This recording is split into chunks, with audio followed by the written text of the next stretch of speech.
جی بسم اللہ الرحمن الرحیم، اللہم صلی علی محمد وعلی محمد وعجل فرجہم۔ جی سامعین، آپ نے ملاحظہ فرمایا کہ پہلی ہی دلیل پر جو کہ سنن ترمذی سے میں نے دی ہے، صحیح حدیث، وہ سنتے ہی دیوبندی مناظر کے ہاتھ پاؤں پھول چکے ہیں، گھبراہٹ کا شکار ہو چکے ہیں، اور اب مکتب دیوبند کے ساتھ ساتھ پورے مذہب اہل سنت کو بچانا ان کے اختیار میں نہیں رہا ہے۔ صرف ایک حدیث پیش کرنے سے، ایک دلیل دینے سے انہوں نے واضح طور پر کہا کہ جو دلیل میں نے دی ہے عجیب و غریب ہے۔ میں نے دلیل جو دی ہے، کیا وہ سنن ترمذی کی حدیث صحیح نہیں ہے؟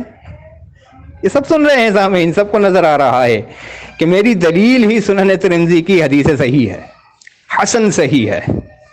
حکم لگا ہوا، خود ترمذی کا بھی حکم لگا ہوا ہے، البانی کا بھی حکم لگا ہوا ہے، حسن صحیح۔ لیکن اس کے باوجود موصوف کہہ رہے ہیں کہ دلیل عجیب و غریب ہے۔ میں نے دلیل کیا ذاتی رائے دی ہے؟ ذاتی رائے تو نہیں دی نا، میں نے دلیل کسے بنایا ہے؟ حدیث صحیح کو۔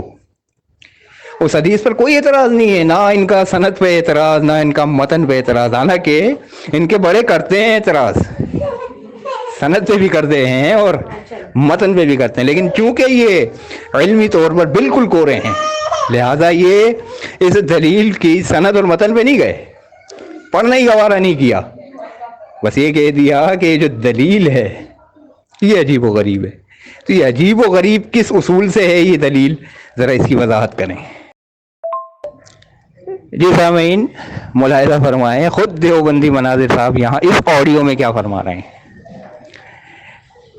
کہہ رہے ہیں کہ میں تو دلیل پہ بات ہی نہیں کر رہا، میں تو حدیث پہ بات ہی نہیں کر رہا، میں تو استدلال پہ بات کر رہا ہوں۔ کہ میرا استدلال کس چیز سے ہے؟ حدیث پر ہے۔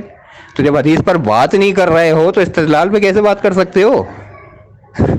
یہ علمیت ہے موصوف کی، کہ جو دلیل میں نے بنائی ہے اس پر موصوف بات ہی نہیں کر رہے، اعتراف کر رہے ہیں اس وائس میں، اور پھر کہہ رہے ہیں کہ میں نے لفظ پکڑ لیا تحریف کا، اور میں نے لفظ پکڑ لیا، ایک دو لفظ پکڑ لیے ان کے۔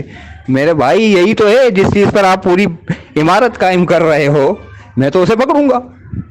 جب تحریف کی بات ہی نہیں ہے تو کیوں چھیڑ رہے ہیں اس موضوع کو؟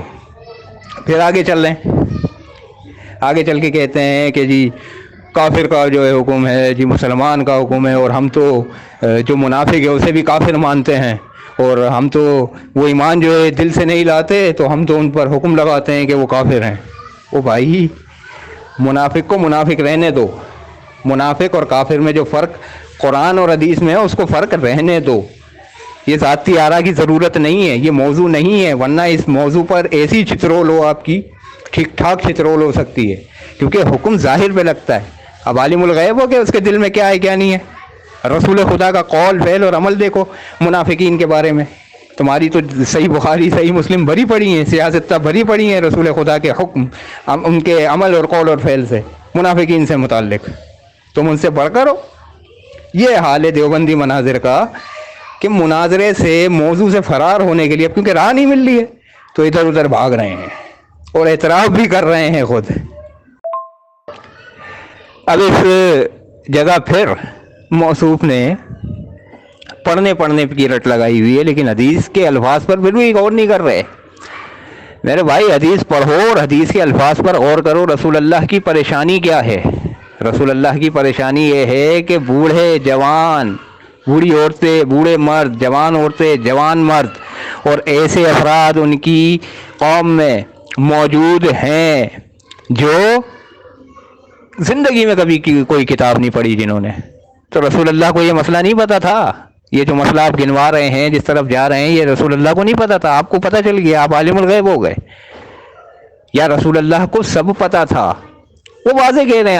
آپ نے اپنے ہندو دوست کی مثال دی ہے نا، میں کہتا ہوں لے آؤ انہیں، اپنے ہندو دوست کو میرے سامنے لاؤ، میں قرآن ان کے سامنے رکھتا ہوں، انگلی رکھوں گا وہ